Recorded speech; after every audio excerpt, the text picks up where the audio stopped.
Now, there are numerous localized cryptids, or mysterious and unexplained animal-like creatures, that have been reported throughout the years. Some have been debunked right off the bat, often stemming from an overly fertile imagination, or simply as a hoax created by someone demanding their 5 minutes of fame.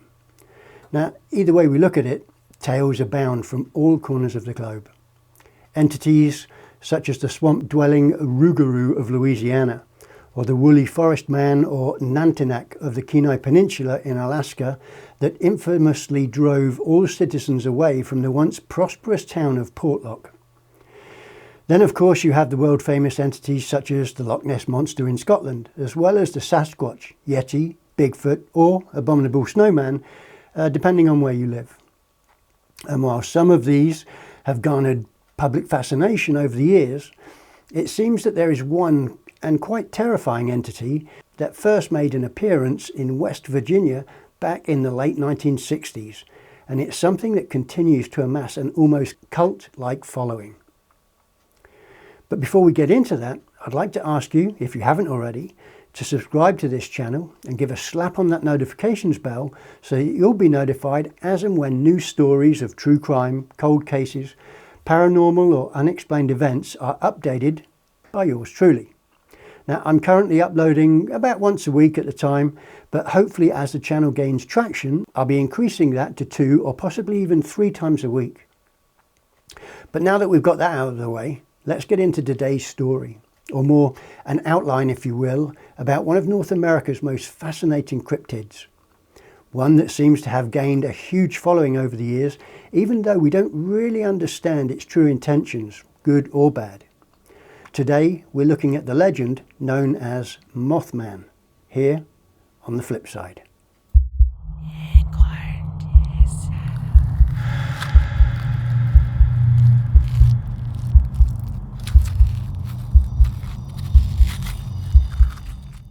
Now, it's November the 12th, 1966 in West Virginia. Digging hard to keep out the cold, a crew of grave diggers in the town of Clendenin were hard at work preparing yet another earthly resting place.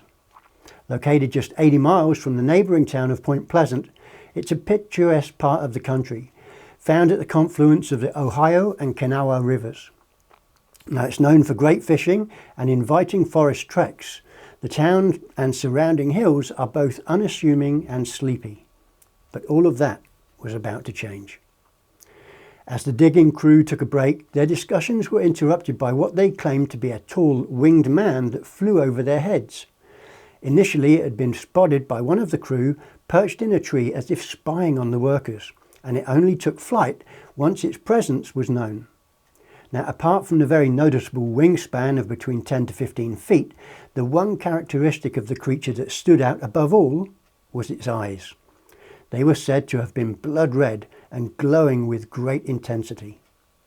Now, 3 days later, and 80 miles away in the town of Point Pleasant, 2 young couples, Roger and Linda Scarberry, along with their friends Steve and Mary Mallette, were taking a drive to an area of woodlands the locals had called TNT Alley. This was a noted spot where young couples and lovers would often be found walking or parked in their cars, as a place where they could get away from the prying eyes of the village, as well as their parents, friends and authority figures. The area got its name after the numerous bunkers found around the forested lands that had once been used to store weaponry and explosives during the Second World War. Now, it was during their drive, just 3 days after the encounter reported by the gravediggers, that these 4 young friends were about to get the fright of their lives.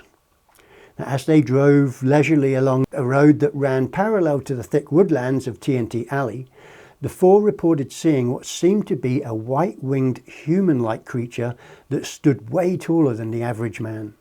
But it was the eyes that stood out the most. Startled, the group tried to evade the creature, but even at speeds at close to 100 miles an hour on a long and straight country road, they said that the entity was able to easily match their speed. Now, eyewitness Roger Scarberry went on to recall in an interview with the Point Pleasant Register, a local newspaper, "It's a pretty strange thing to expect law enforcement to believe a report about what we'd seen. For my part, If I'd been alone and had that same encounter, I probably would not have reported it.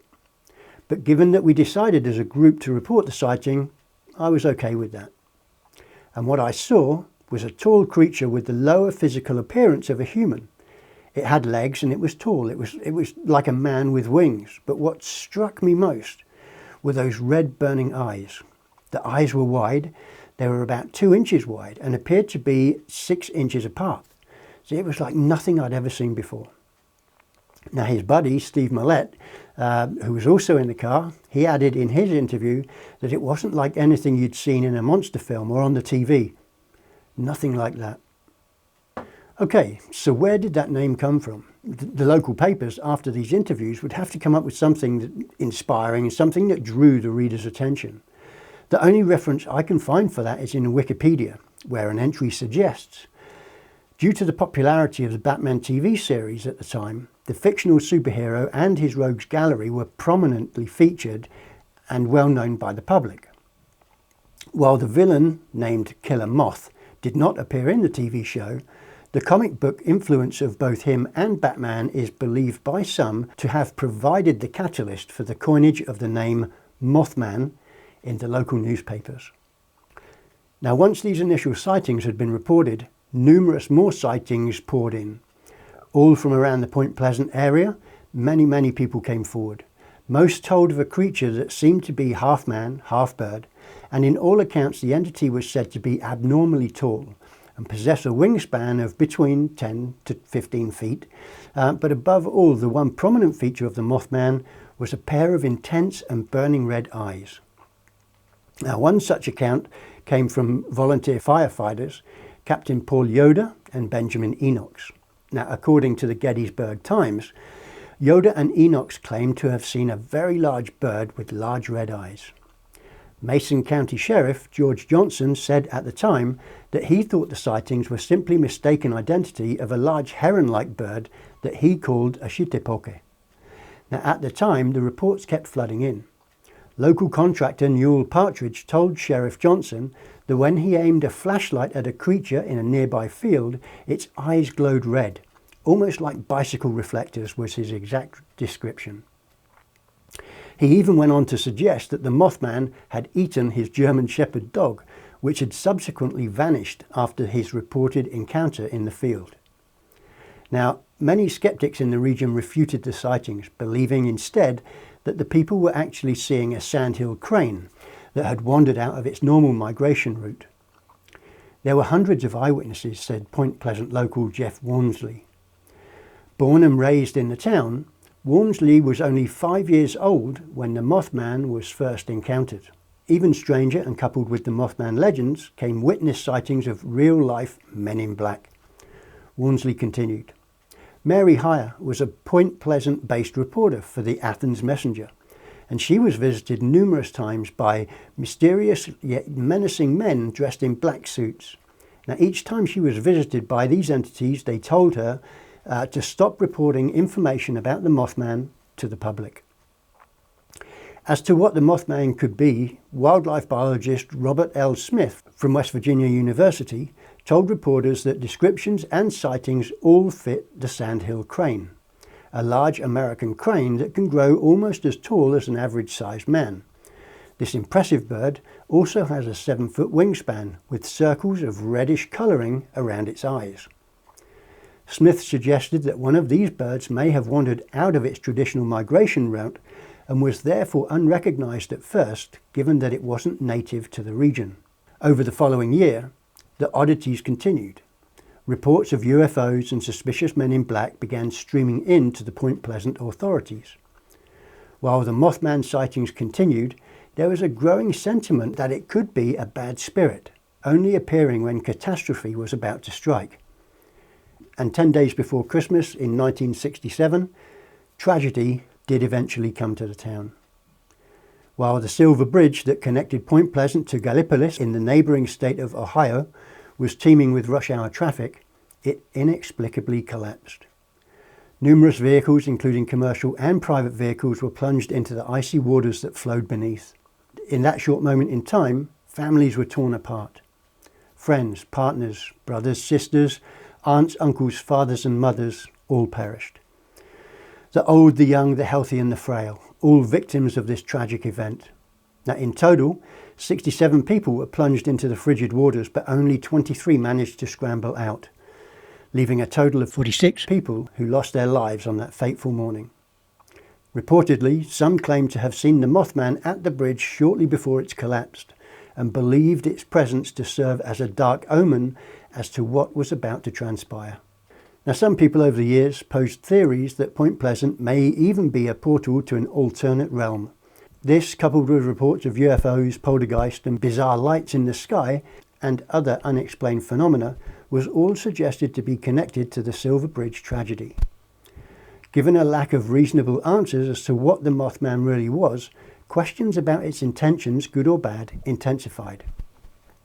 Now, the Point Pleasant incidents have been recounted in numerous media, including the 1975 book, The Mothman Prophecies, written by John Keel, who was, at the time, on assignment in West Virginia during the height of the Mothman phenomenon. In 2002, the movie adaptation of the book, starring actor Richard Gere, allowed the idea of the Mothman to capture the minds and the imagination of the masses.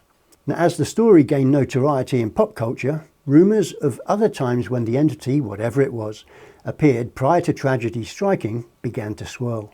Following the terrorist attacks on the World Trade Center of September 11, 2001, rumours emerged that witnesses reported seeing a large crane-like feature in the vicinity of the towers 5 days prior to the attack. Now, until that time, it had been almost 31 years since any such sightings of Mothman in North America. And on the day of the horrific attack, Mothman was reported to have been seen again, some claiming that they could see his face through the clouds of smoke and debris. Now, whatever the Mothman is, it's certainly been kind to the town of Point Pleasant. The town held its first annual Mothman Festival in 2002. The Mothman Festival began after brainstorming creative ways for people to visit Point Pleasant.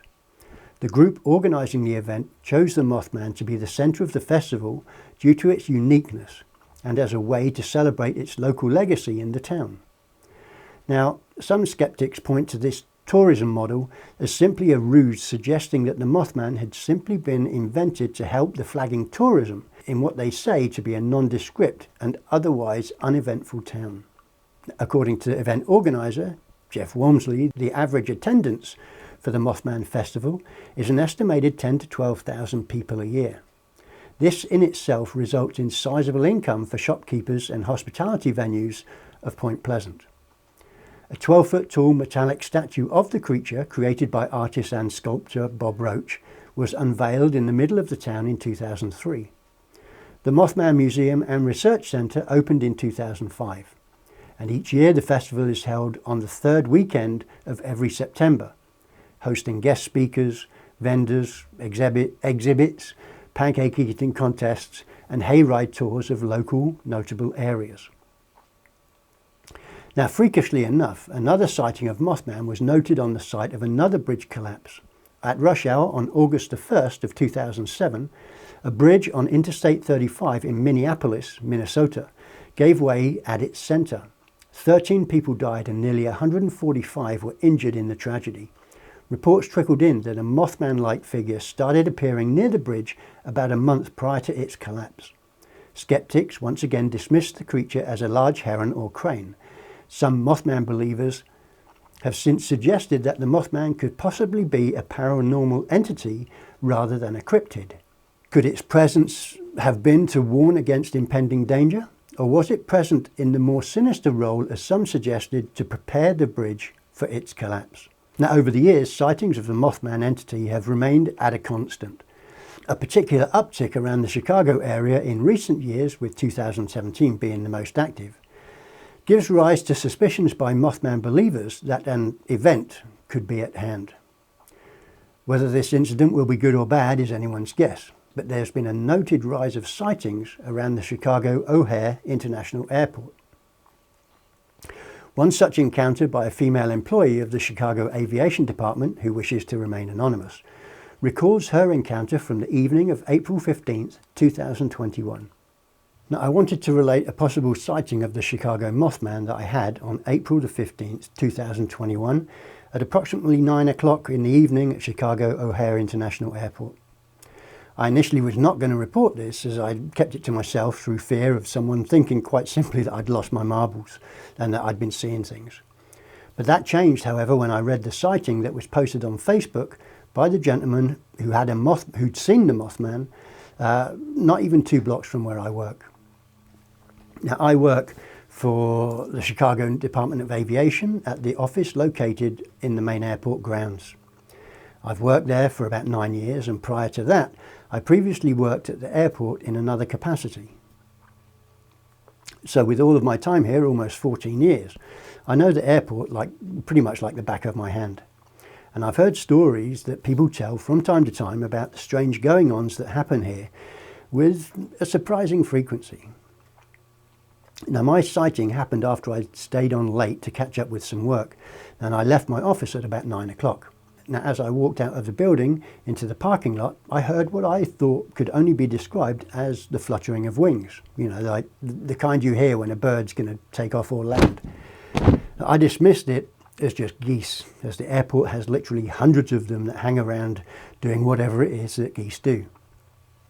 But what followed was a loud screech, and it was nothing like a goose's honk, but a very, very loud screech, almost ear-splitting, and it was similar to the noise you hear when a train applies its brakes. But it was different, because in this instant it went from a very high screech to a lower screech, and then it went back up high again. Now, I know it was not the train, also, as the train tracks are on the other side of the airport about 3 to 4 miles away. Now, I continued walking towards my car when I heard the screech again, but this time it sounded like it was coming from right behind me. As I turned and looked towards the trees over by the road, I saw what looked like 2 red eyes that were just looking at me. And I sat looking at those eyes for what seemed an eternity. Now, I couldn't move, and it felt like the air was being sucked out of my lungs, almost like I was having an asthma attack. Now, I saw this thing emerge from around the trees. It was illuminated from behind by the lights of the warehouse that were across the road behind it. This thing, whatever it was, must have been about 7 to 8 feet tall, and it was black. Now, at about this time, a large truck was coming down the road, and I guess it must have surprised it, because this thing, Mothman, whatever, it shot into the air and was gone in the matter of a second. Now, I stood there for a few seconds more, too afraid to move. And when I finally came to my senses and practically sprinted to my car, I was left breathless. I couldn't get into my car fast enough, and as I closed the door, I heard that crazy screech again. I started my car and left as quickly as I could. Now, Jeff Walmsley, the Point Pleasant-based organiser of the annual Mothman Festival himself, has never seen the creature, but he has spoken to many of the original witnesses and is on record as saying that he believes that they saw something. There are too many witnesses who could not have made up the same story or description, he said, but we never know exactly what they saw or encountered. Still, Walmsley doesn't try to convince anyone about anything regarding the Mothman legend. He simply encourages people who may be passing through Point Pleasant to visit the Mothman Museum, look at the evidence that's on display, and then simply decide for themselves. Going back a little bit, in June of 2020, in our ever-increasingly woke society, a petition was started to replace all Confederate statues in the United States with statues of the Mothman. And as of June 2021, that petition had garnered nearly 19,000 signatures. So there you have it, folks. If you think there's anything to the legend of the Mothman, or think it's something easily explained, let me know in the comments below. But that's all we've got time for now, folks. If there is a story that you'd like me to recount, then simply head on over to the discussions tab on the channel's main page and let me know what that story is. But until next time, and if you haven't already, please do slam that subscriptions button, give a thumbs up for this or any of the channel videos that you may find particularly intriguing, and don't forget to put that notifications bell in a headlock in order for me to submit notices of more content to your inbox as and when they're uploaded. But until then, folks, take care, stay safe, stay healthy, and I'll catch you real soon on the flip side.